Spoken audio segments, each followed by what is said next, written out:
Love ಮ್ಯಾರೇಜ್ಗಳಲ್ಲಿ divorce ಕೇಸ್ಗಳು ಜಾಸ್ತಿ ಆಗುತ್ತಾ ಅಥವಾ ಅರೇಂಜ್ ಮ್ಯಾರೇಜ್ಗಳಲ್ಲಿ ಡಿವೋರ್ಸ್ ಕೇಸ್ ಜಾಸ್ತಿ ಆಗ್ಬೋದಾ?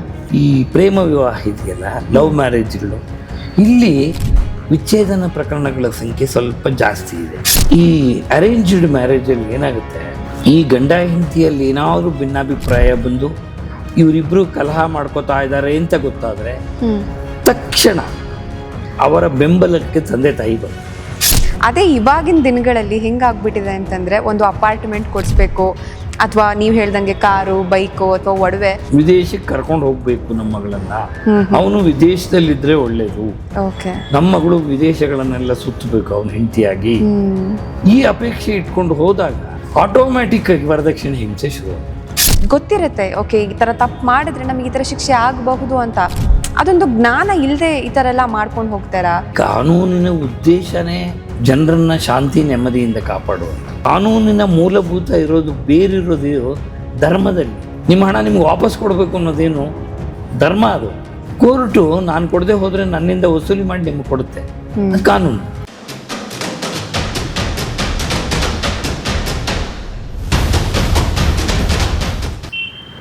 ಮತ್ತು ಇನ್ನು ಈ ವರದಕ್ಷಿಣೆ ಗಿರದಕ್ಷಿಣೆ ಅನ್ನೋದಿದೆಯಲ್ಲ, ಇದು ಹೊರಟೋಗಿದೆ ಆಲ್ಮೋಸ್ಟ್. ಮೊದಲಿನಷ್ಟು ಇಲ್ಲ ಈಗ. ಈಗ ನಿಜ ಹೇಳಬೇಕು ಅಂದರೆ, ಗಂಡು ಹುಡುಗರಿಗೆ ತಮ್ಮ ಗಮನಕ್ಕೂ ಬಂದಿರಬಹುದು, ಗಂಡು ಹುಡುಗರಿಗೆ ಮದುವೆ ಮಾಡ್ಕೊಳ್ಳೋಕ್ಕೆ ಹೆಣ್ಮಕ್ಳು ಸಿಗ್ತಾ ಇಲ್ಲ, ಹುಡುಕ್ತಾ ಇದ್ದಾರೆ. ಈಗ ಒಂದು ಹುಡುಗಿ ಸಿಕ್ಕಿದ್ರೆ ಸಾಕು, ಮದುವೆ ಮಾಡ್ಕೊಂಡು ನಮ್ಮ ಮಗನಿಗೆ ಮದುವೆ ಮಾಡ್ಬೇಕು ಸರ್ ಅಂತ ಇರ್ತಾರೆ. ಯಾಕೆಂದರೆ ಹಿಂದಿನ ಕಾಲದಲ್ಲಿ ಹೆಣ್ಣುಮಕ್ಕಳು ಅಪ್ಪ ಅಮ್ಮ ತೋರಿಸಿದ ಹುಡುಗನ್ನ ಮದುವೆ ಮಾಡ್ಕೊತಾರೆ. ಅವರು ಏನು ವ್ಯಕ್ತಪಡಿಸ್ತಾ ಇರಲಿಲ್ಲ, ಅಭಿಪ್ರಾಯನೇ ವ್ಯಕ್ತಪಡಿಸ್ತಾ ಇರಲಿಲ್ಲ. ನಮ್ಮ ಅಪ್ಪ ಒಪ್ಪಿದ್ದಾರೆ, ನಮ್ಮ ಅಮ್ಮ ಒಪ್ಪಿದ್ದಾರೆ, ಸರಿ ನಾನು ಹಿಂಗೆ ವಿರೋಧಿಸೋದು ಅಂತ ಹೇಳಿ ಮದುವೆ ಮಾಡ್ಕೊಂಡು ಬರ್ತಾಯಿದ್ರು. ಈಗ ಹಾಗಲ್ಲ, ಈಗ ಸ್ವಂತ ಆಲೋಚನೆ ಮಾಡುವಂಥ ಶಕ್ತಿ ಇದೆ.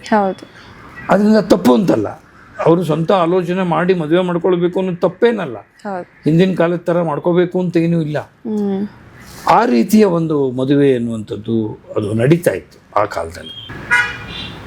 ತಂದೆ ತಾಯಿ ಮೇಲೆ ಅವರು ಅವಲಂಬಿತರಾಗಿರ್ತಾ ಇದ್ರು. ಈಗ ಹಾಗಲ್ಲ, ಈಗ ಯೋಚನೆ ಮಾಡೋ ಶಕ್ತಿ ಇದೆ. ಈಗ ಸಾಮಾನ್ಯವಾಗಿ ಯಾವುದೇ ಹೆಣ್ಣು ಮಗಳು ನೀವು ನೋಡಿ, ತನಗಿಂತ ತನ್ನ ಪತಿ ಹೆಚ್ಚಿನ ಸಂಪಾದನೆ ಮಾಡಬೇಕು ಅಂತ ಆಸೆ ಪಡ್ತಾರೆ. ಯಾರು ತನಗಿಂತ ಕಡಿಮೆ ಸಂಪಾದನೆ ಮಾಡುವಂಥ ಗಂಡನ ಇಷ್ಟಪಡಲ್ಲ, ಹಾಗೆ ತನಗಿಂತ ಕಡಿಮೆ ಓದಿರೋರನ್ನ ಇಷ್ಟಪಡಲ್ಲ. ಬೇಡ, ಅಟ್ಲೀಸ್ಟ್ ನನ್ನಷ್ಟಾದರೂ ಓದಿರಲಿ ಅನ್ನುವಂಥ.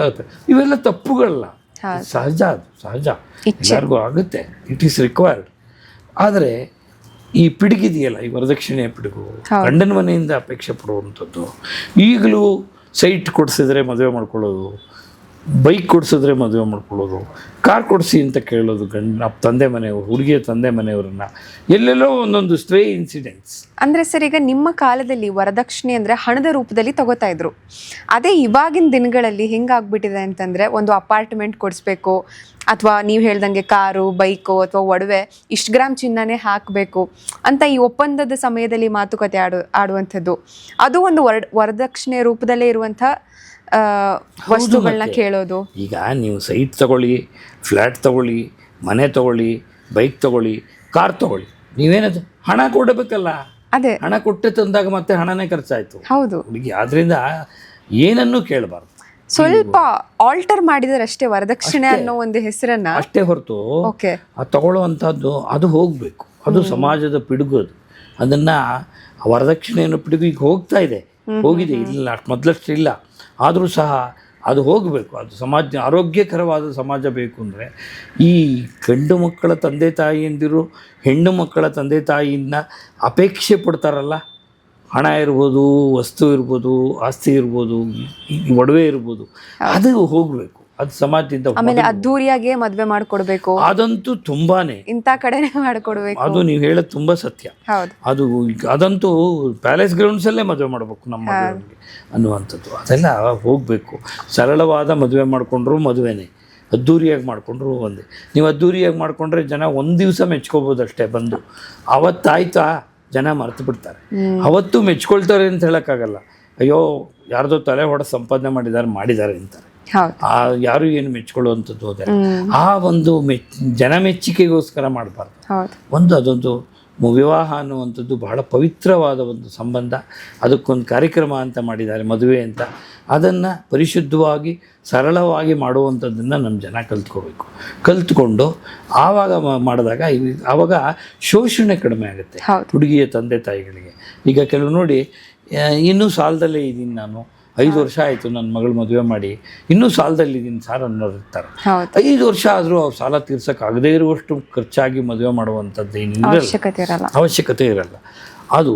ಆಮೇಲೆ ಇನ್ನೊಂದು ವಿಷಯ ಹೇಳ್ತೀನಿ ನಾನು, ಈ ವರದಕ್ಷಿಣೆಯ ಸಮಸ್ಯೆ ಉದ್ಭವ ಆಗೋದಕ್ಕೆ ಹೆಣ್ಣು ಮಕ್ಕಳ ಮನೆಯವರು ಸಹ ಕಾರಣ ಆಗಿರ್ತಾರೆ. ಹೇಗೆ ಅಂದರೆ, ಅವರ ಹುಡುಗನಿಗೆ ಇಂಥದೇ ಹುಡುಗ ಬೇಕು, ಇಷ್ಟೇ ಸಂಪಾದಿಸುವಂಥವನಾಗಿರ್ಬೇಕು, ಆಮೇಲೆ ವಿದೇಶದ ಹುಚ್ಚು, ವಿದೇಶಕ್ಕೆ ಕರ್ಕೊಂಡು ಹೋಗ್ಬೇಕು ನಮ್ಮ ಮಗಳನ್ನ, ಅವನು ವಿದೇಶದಲ್ಲಿದ್ರೆ ಒಳ್ಳೇದು, ನಮ್ಮ ಮಗಳು ವಿದೇಶಗಳನ್ನೆಲ್ಲ ಸುತ್ತಬೇಕು ಅವನ ಹೆಂಡತಿಯಾಗಿ, ಈ ಅಪೇಕ್ಷೆ ಇಟ್ಕೊಂಡು ಹೋದಾಗ ಆಟೋಮ್ಯಾಟಿಕ್ ಆಗಿ ವರದಕ್ಷಿಣೆ ಹಿಂಸೆ ಶುರುವಾಗುತ್ತೆ. ಅಂದ್ರೆ ಎಲ್ಲೋ ಒಂದ್ ಕಡೆ ಮಗನ ಓದ್ಸಕ್ಕೆ ಲಕ್ಷಾಂತರ ರೂಪಾಯಿ ಖರ್ಚು ಮಾಡಿರ್ತಾರೆ, ಬ್ಯಾಂಕ್ ಲೋನ್ ತಗೊಂಡು ಓದಿಸಿರ್ತಾರೆ, ಸಾಲ ಮಾಡಿ ಓದಿಸಿರ್ತಾರೆ. ಅಂದಮೇಲೆ ನಾವ್ಯಾಕೆ ನಿಮ್ಮ ಮಗಳು ಬಂದು ಸುಖವಾಗಿರ್ಬೇಕು ಅನ್ನೋದಾದ್ರೆ ನಾವು ಏನು ನಮ್ಮ ಮಗನ ಮೇಲೆ ನಾವು ಇನ್ವೆಸ್ಟ್ ಮಾಡಿದೀವಲ್ಲ, ಎಲ್ಲರೂ ಅಪೇಕ್ಷೆ ಮಾಡಕ್ ಸ್ಟಾರ್ಟ್ ಮಾಡಿರ್ತಾರೆ. ಅದೇ ಆದ್ರಿಂದ ಈ ಜೀವನ ಶೈಲಿ ಇದೆಯಲ್ಲ, ಆ ಜೀವನ ಶೈಲಿಯೂ ಒಮ್ಮೊಮ್ಮೆ ಕಾರಣ ಆಗುತ್ತೆ. ತುಂಬ ಅದ್ದೂರಿಯಾದ ಜೀವನ ಮಾಡಬೇಕು, ಬಹಳ ವಿಜೃಂಭಣೆಯಿಂದ ಬದುಕಬೇಕು, ವಿಜೃಂಭಣೆಯಿಂದ ಮದುವೆ ಮಾಡಬೇಕು ಅನ್ನುವಂತಹ ಆಲೋಚನೆ ಇದೆಯಲ್ಲ, ಅದು ಸಹ ಸಮಸ್ಯೆಗೆ ಕಾರಣ ಆಗುತ್ತೆ. ಅಂದ್ರೆ ಸರ್, ಈಗ ಎಲ್ಲೋ ಒಂದ್ ಕಡೆ ಈಗ ಒಂದು ಮಿಡಲ್ ಕ್ಲಾಸ್ ಫ್ಯಾಮಿಲಿಯವರು ಅವ್ರದ್ದೇ ಮಿಡಲ್ ಕ್ಲಾಸ್ ಫ್ಯಾಮಿಲಿ ಹುಡುಗನ್ಗೆ ಮಗಳನ್ನ ಕೊಟ್ರೆ ಇಂಥ ಸಮಸ್ಯೆಗಳು ಬರಲ್ವಾ? ಅಥವಾ ಅವ್ರಿಗಿಂತ ಏನಾದರೂ ಒಂದು ಲೆವೆಲ್ ಜಾಸ್ತಿ ಇರುವಂಥ ಹುಡುಗನ್ಗೆ ಏನಾದ್ರು ಕೊಟ್ಟರೆ ಈ ಥರ ಸಮಸ್ಯೆಗಳು ಬರಬಹುದಾ? ಯಾಕಂದರೆ ಈಗ ಅವ್ರಿಗಿಂತ ಒಂದು ಅಂತಸ್ತಿನ ಮೇಲಿರೋರು ಕೊಟ್ಟರೆ ಅವ್ರ ಅಂತಸ್ತಿಗೆ ಮದುವೆ ಮಾಡಿಕೊಡಿ ಅಥವಾ ಅವ್ರ ಅಂತಸ್ತಿಗೆ ಇರಬೇಕು ಅಂತ ಅವರು ಅಪೇಕ್ಷೆ ಪಡ್ತಾರೆ. ಖಂಡಿತ ಇದು ಒಂದು ಕಾರಣ ಆಗಿರ್ಬೋದಾ? ನಾನು ಅದನ್ನೇ ಹೇಳಿದ್ದಾಗಲೇ, ಆವಾಗಲೇ ಹೇಳಿದ್ದು ಏನಂದರೆ, ಆ ರೀತಿಯ ಒಂದು ಮನೋಭಾವ ಹೆಣ್ಣು ಮಕ್ಕಳ ತಂದೆ ತಾಯಿಯಿಂದನೂ ಹೋಗಬೇಕು. ಹೆಣ್ಣು ಮಕ್ಕಳ ತಂದೆ ತಾಯಿಯಿಂದ ಅಪೇಕ್ಷೆ ಪಡುವಂಥ ಗುಣ ಇದೆಯಲ್ಲ, ಅದೇನು ಅದು ಗಂಡು ಮಕ್ಕಳ ತಂದೆ ತಾಯಿಯಿಂದ ಹೊರಗೆ ಹೋಗ್ಬೇಕದು. ಸರ್, ಎಲ್ಲೊಂದು ಕಡೆ ಈಗ ಟ್ವಿಷಾ ಶರ್ಮಾ ಕೇಸಲ್ಲಿ ಇದೇ ಆಗಿರಬಹುದಾ? ಯಾಕಂತಂದ್ರೆ ಈಗ ಟ್ವಿಷಾ ಬಂದು ಸಾಮಾನ್ಯ ಒಂದು ಮಿಡಲ್ ಕ್ಲಾಸ್ ಫ್ಯಾಮಿಲಿಯಿಂದ ಬಂದಿರುವಂಥ ಹುಡುಗಿ ಆಗಿರ್ಬೋದು. ಅಂದರೆ ಈಗ ಅವರೆಲ್ಲ ಕಾಮನ್ ಜನಗಳಲ್ವಾ, ಕಾಮನ್ ಪೀಪಲ್ ಅಂತ ಕರಿತೀವಿ. ಅದೀಗ ಅವರ ಅತ್ತೆ ಗಿರಿಬಾಲಾ ಸಿಂಗ್ ಅವರು ಜಡ್ಜ್ ಆಗಿದ್ದವರು. ಸೊ ಎಲ್ಲೋ ಒಂದು ಕಡೆ ಅಂತಸ್ತೇನಾದರೂ ಇವ್ರ ಮಧ್ಯೆ ಬಂತ, ಅದು ಒಂದು ಕಾರಣ ಆಗಿರ್ಬೋದಾ? ಅಲ್ಲ, ನಾವು ಈ ವಿಚಾರ ಬಂದಾಗ ನಾನು ಆಗಲೇ ಹೇಳಿದೆ, ನಾವು ಮೀಡಿಯಾ ಟ್ರಯಲ್ ಆಗುತ್ತೆ, ನಾವು ಅದ್ರ ಬಗ್ಗೆ ಹೆಚ್ಚು ಮಾತಾಡಿದ್ರೆ ಇದಕ್ಕಾಗಲೇ ನ್ಯಾಯಾಲಯದ ಮುಂದಿದೆ, ಅದ್ರ ಬಗ್ಗೆ ಹೆಚ್ಚು ಚರ್ಚೆ ಮಾಡೋಕ್ಕದು ಸರಿ ಇಲ್ಲ. ಆದರೆ ಅದು ಆಕೆಯ ಕೇಸ್ ಅಂತಲ್ಲ, ಪ್ರತಿನಿತ್ಯ ನಾವು ಅನೇಕ ಕೇಸ್ಗಳನ್ನು ನೋಡ್ತಾ ಇರ್ತೀವಿ. ಸಾವಿರಾರು ಕೇಸ್ಗಳು ಈ ದೇಶದಲ್ಲಿದೆ. ಇದು ಬಂತು, ಅವರು ಪತಿ ವಕೀಲರಾಗಿದ್ದರು, ಅದಕ್ಕೋಸ್ಕರ ಬೆಳಕಿಗೆ ಬಂತು, ಅದೊಂದು ಸುದ್ದಿ ಆಯಿತು, ಆಯಿತಾ? ಆದರೆ ಸುದ್ದಿಯೇ ಆಗದ ಎಷ್ಟೋ ಕೇಸ್ಗಳು ನಡೀತಾ ಇರುತ್ತೆ ದಿವಸ, ಎಷ್ಟೋ ಪ್ರಕರಣಗಳು ದಾಖಲಾಗ್ತಾ ಇರುತ್ತೆ, ಎಷ್ಟೋ ಪೊಲೀಸ್ ಸ್ಟೇಷನಲ್ಲಿ ಎಷ್ಟೋ ಕೇಸ್ಗಳು ಆಗ್ತಾ ಇರುತ್ತೆ, ಎಷ್ಟೋ ಹೆಣ್ಣುಮಕ್ಕಳು, ಅಮಾಯಕ ಹೆಣ್ಣುಮಕ್ಕಳು ಸಾಯ್ತಾ ಇರ್ತಾರೆ, ಅದೆಲ್ಲ ನಡೀತಾ ಇರುತ್ತೆ ಪ್ರಕ್ರಿಯೆ.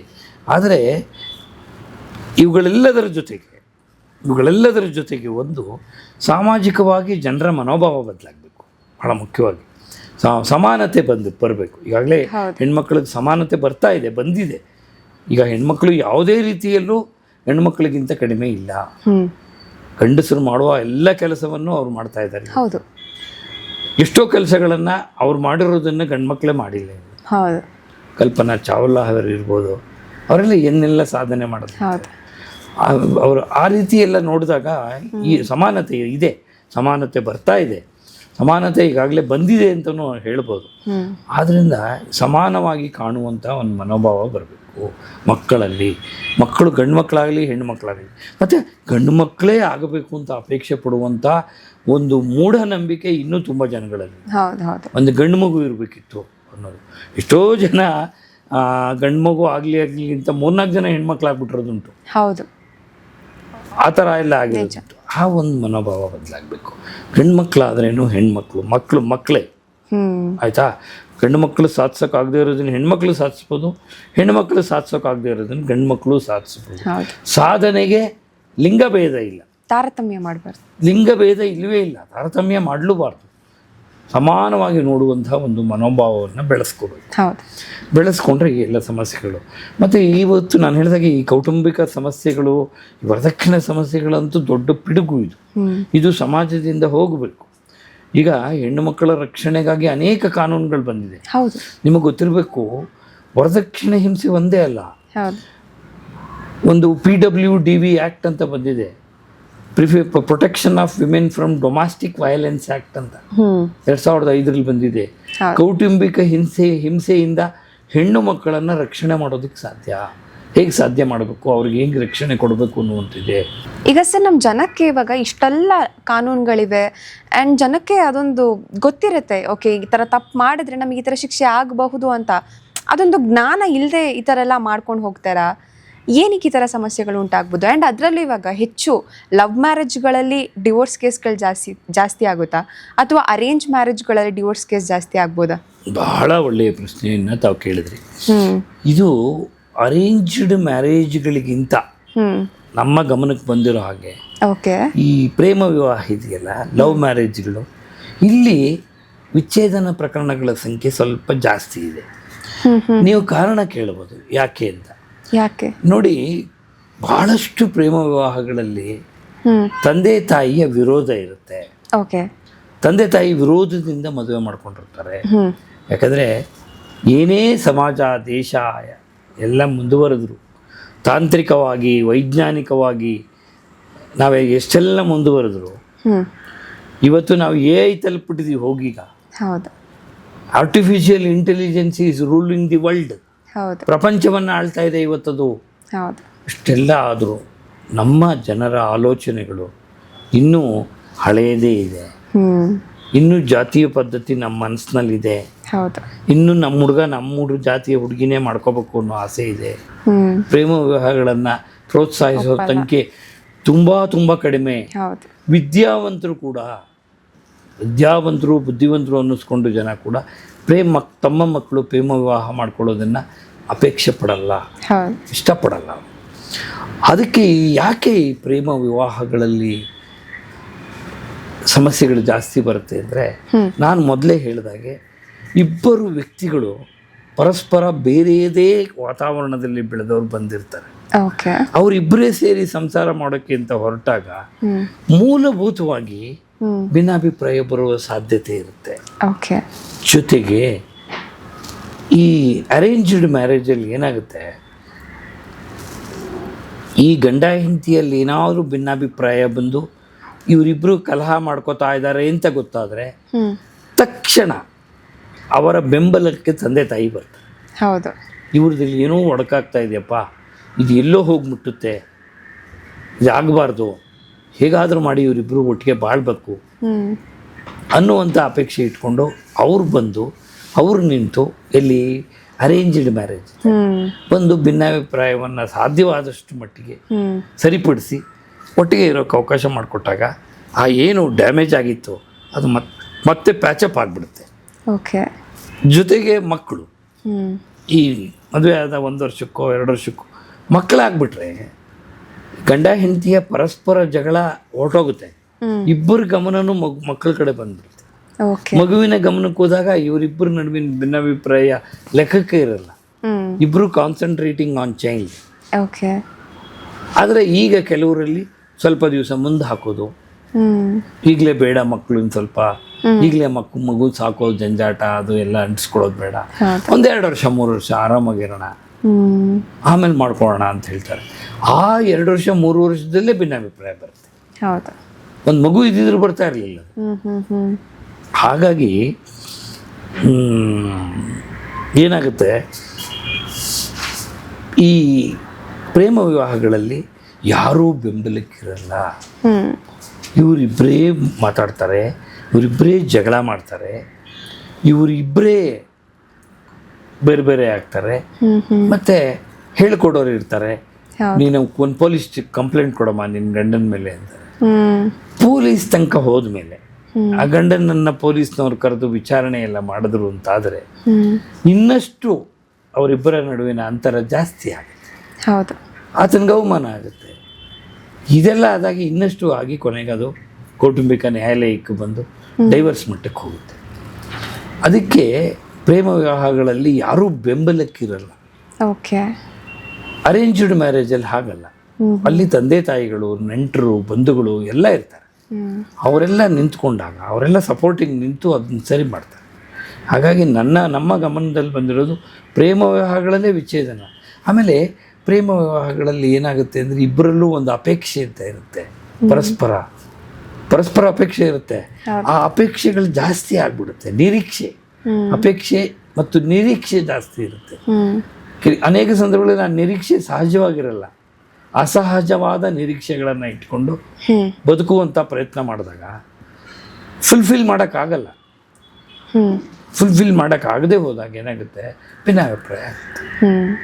ಅದರಿಂದ ಇವೆಲ್ಲ ಸಮಸ್ಯೆಗಳು ಉದ್ಭವ ಆಗುತ್ತೆ. ಸರ್, ಎಲ್ಲೋ ಒಂದು ಕಡೆ ಇದೀಗ ನ್ಯಾಯಾಲಯಗಳು ಈಗ ಕಾನೂನು ಇರೋದು ಜನರ ರಕ್ಷಣೆ ಮಾಡೋಕ್ಕ ಅಥವಾ ಜನರಿಗೆ ಶಿಕ್ಷೆ ಕೊಡೋಕ್ಕ? ನೋಡಿ, ಕಾನೂನಿನ ಉದ್ದೇಶನೇ ಜನರನ್ನ ಶಾಂತಿ ನೆಮ್ಮದಿಯಿಂದ ಕಾಪಾಡುವಂಥದ್ದು. ಶಾಂತಿಯ ಕಾನೂನಿನ ಮೂಲಭೂತ ಇರೋದು ಬೇರಿರೋದು ಧರ್ಮದಲ್ಲಿ. ಧರ್ಮದ ಆಧಾರದ ಮೇಲೇ ಒಂದು ದೇಶದಲ್ಲಿ ಕಾನೂನನ್ನು ಮಾಡೋದು. ನಾನು ನಿಮ್ಮ ಹತ್ರ ಹಣ ತಗೊಂಡ್ರೆ ನಿಮ್ಮ ಹಣ ನಿಮ್ಗೆ ವಾಪಸ್ ಕೊಡಬೇಕು ಅನ್ನೋದೇನು ಧರ್ಮ, ಅದು ಅಲ್ವಾ? ಕೋರ್ಟು ನಾನು ಕೊಡದೆ ಹೋದರೆ ನನ್ನಿಂದ ವಸೂಲಿ ಮಾಡಿ ನಿಮ್ಗೆ ಕೊಡುತ್ತೆ, ಅದು ಕಾನೂನು. ಅಷ್ಟೇ, ಧರ್ಮವನ್ನು ಜಾರಿಗೆ ತರೋದೇ ಕಾನೂನು. ಧರ್ಮ ಬೇರೆ, ಕಾನೂನು ಬೇರೆ ಅಲ್ಲ. ಧರ್ಮದ ಆಧಾರಿತವಾಗೇ ಕಾನೂನನ್ನು ನಮ್ಮ ದೇಶದಲ್ಲಿ ಅಥವಾ ಎಲ್ಲ ದೇಶದಲ್ಲೂ ಮಾಡೋದು ಧರ್ಮವನ್ನು ಆಧಾರವಾಗಿ ಇಟ್ಕೊಂಡೆ. ಆದ್ದರಿಂದ ಕಾನೂನು ಶಿಕ್ಷೆ ಉದ್ದೇಶ ಅಲ್ಲ. ಆದರೆ ನಮ್ಮಲ್ಲಿ ಕನ್ನಡದಲ್ಲಿ ಒಂದು ಗಾದೆ ಕೇಳಿದ್ದೀರಿ ನೀವು, ಏನು ಅಂದರೆ ಜಾಣನಿಗೆ ಮಾತಿನ ಪೆಟ್ಟು, ಕೋಣನಿಗೆ ದೊಣ್ಣೆಯ ಪೆಟ್ಟು ಅಂತ. ಹಾಗೆ ಕೆಲವರನ್ನು ಶಿಕ್ಷಿಸಿ ಸರಿದಾರಿಗೆ ತರಬೇಕು. ಶಿಕ್ಷೆ ಕೊಡದೆ ಹೋದ್ರೂ ಬರಲ್ಲ ಅವ್ರ ದಾರಿಗೆ. ಆ ಕಾರಣಕ್ಕೆ ಏನಾಗೋದು, ನ್ಯಾಯಾಲಯಗಳಲ್ಲಿ ಶಿಕ್ಷೆ ಕೊಡುವಂಥದ್ದು. ಯಾರೋ ಒಬ್ಬ ತಪ್ಪಿದ್ದಂತ ಅವನಿಗೆ ತೊಂದರೆ ಕೊಡಬೇಕು, ಅವನಿಗೆ ನೋವು ಕೊಡಬೇಕು ಅನ್ನೋ ಉದ್ದೇಶ ಅಲ್ಲ. ತಪ್ಪು ಮಾಡಿದ್ದಾನೆ, ಇನ್ನು ಮುಂದೆ ಅವನಂಥ ತಪ್ಪನ್ನು ಮಾಡಬಾರ್ದು. ಮತ್ತು ಅವನು ಅನುಭವಿಸಿದ ಶಿಕ್ಷೆ ಬೇರೆಯವರಿಗೆ ಪಾಠವಾಗಬೇಕು. ನೋಡು, ಅವನು ತಪ್ಪು ಮಾಡ್ದ, ಅದು ಆತ ಅವನು ಕೊಲೆ ಮಾಡ್ದ, ಜೈಲಲ್ಲಿ ಕೊಳಿತಾ ಇದ್ದಾನೆ, ನಾಳೆ ನಾನು ಮಾಡಿದ್ರೂ ಅದೇ ಆಗುತ್ತೆ ಅನ್ನುವಂಥ ಭಯ ಬರಬೇಕು. ಈಗ ದರ್ಶನ್ ಅವ್ರ ಕೇಸಲ್ಲೇ ಈಗ ಅವರು 1 ವರ್ಷದಿಂದನೂ ಆಲ್ಮೋಸ್ಟ್ ಜೈಲಲ್ಲಿ ಇದ್ದಾರೆ. ಜೈಲಲ್ಲಿ ಇದ್ದು ಕಷ್ಟಗಳನ್ನ ಅನುಭವಿಸಿ ತಪ್ಪಿನ ಅರಿವಾಗಿ ಒಂದು ಚಾನ್ಸ್ ಕೊಡಿ ಅಂತ ಕೇಳಿದ್ರೆ ನ್ಯಾಯಾಲಯ ಅದಕ್ಕೆ ಒಪ್ಪುತ್ತಾ? ಆ ರೀತಿ ಮಾಡೋಕ್ಕೆ ಅವಕಾಶ ಇದೆ. ತನ್ನ ತಪ್ಪನ್ನು ಒಪ್ಕೊಂಡು ಇನ್ನು ಮುಂದೆ ನಾನು ಮಾಡಲ್ಲ, ನನಗೆ ಕ್ಷಮಿಸಿ ಅಥವಾ ನನಗೊಂದು ದಂಡ ಹಾಕಿಬಿಡಿ ಅಂತೆಲ್ಲ ಕೇಳ್ಕೊಳ್ಳೋಕೆ ಅವಕಾಶ ಇದೆ. ಆದರೆ ಪಶ್ಚಾತ್ತಾಪ ಆಗಲೇಬೇಕು, ಅದಾಗುತ್ತೆ. ಅದಾಗಲಿ ಅಂತಾನೆ ಜೈಲಿಗೆ ಒಬ್ಬ ತಪ್ಪಿತಸ್ಥನ ಅವನಿಗೆ ಪಶ್ಚಾತ್ತಾಪ ಆಗಿ ಅವನೊಂದಷ್ಟು ಕಷ್ಟ ನಷ್ಟಗಳನ್ನ ಅನುಭವಿಸಿ, ನೋವನ್ನು ಅನುಭವಿಸಿ, ಸಮಾಜದ ಒಬ್ಬ ಸತ್ಪ್ರಜೆಯಾಗಿ ಬದುಕಲಿ ಅನ್ನುವಂಥದ್ದು ನ್ಯಾಯಾಲಯದ ಉದ್ದೇಶ. ಸರ್, ಮಾಧ್ಯಮಗಳು ಎಲ್ಲೋ ಒಂದ್ ಕಡೆ ಒಂದು ಪವರ್ನ ಮಿಸ್ಯೂಸ್ ಮಾಡ್ಕೋತಾ ಇದ್ದಾರೆ ಅಂತ ಅನ್ಸುತ್ತಾ ನಿಮ್ಗೆ? ಕೆಲವೊಮ್ಮೆ ತಮ್ಮ TRPಗೋಸ್ಕರ ಹೌದು, ಅವರು ಪ್ರಕರಣ ಏನೇ ಇರಲಿ ಅದಕ್ಕೆ ಉಪ್ಪು ಖಾರ ಹಚ್ಕೊಡ್ತಾರೆ. ಮಾಧ್ಯಮಗಳು ಮೀಡಿಯಾ ಟ್ರಯಲ್ ಮಾಡಿಲ್ಲ ಅಂತಂದ್ರೆ ಜನಸಾಮಾನ್ಯರಿಗೆ ನ್ಯಾಯ ಸಿಗುವಂಥದ್ದಾಗುತ್ತಾ? ಯಾವುದೋ ಒಂದು ಘಟನೆಯನ್ನು ನೀವು ತಪ್ಪು ಅಂತಾಗ್ಲಿ ಸರಿ ಅಂತಾಗ್ಲಿ ನೀವು ಯಾರು ತೀರ್ಪು ಕೊಡೋಕ್ಕೆ? ನ್ಯಾಯಾಲಯ ಇದೆ ತೀರ್ಪು ಕೊಡೋಕ್ಕೆ. ಕೆಲವೊಂದ್ಸತಿ ವೈಯಕ್ತಿಕನೂ ಆಗ್ಬಿಡುತ್ತಲ್ವ ಸರ್? ನಾನು ಒಬ್ಬ ಮಾಧ್ಯಮದ ವ್ಯಕ್ತಿಯಾಗಿ ಜನರ ಮುಂದೆ ನಿಂತಿದ್ದೀನಿ ಅಂದಾಗ ನಾನು ನಿಷ್ಪಕ್ಷಪಾತವಾಗಿ ಪ್ರಾಮಾಣಿಕವಾಗಿ ವರ್ತನೆ ಮಾಡಬೇಕಾದ್ದು ನನ್ನ ಕರ್ತವ್ಯ. ಆರ್ಟಿಕಲ್ 19 ಕೆಳಗಡೆ ಅಭಿವ್ಯಕ್ತಿ ಸ್ವಾತಂತ್ರ್ಯವನ್ನು ಹೆಚ್ಚು ಕೊಟ್ಟಿರುವಂಥದ್ದು ಮಾಧ್ಯಮಗಳಿಗೆ.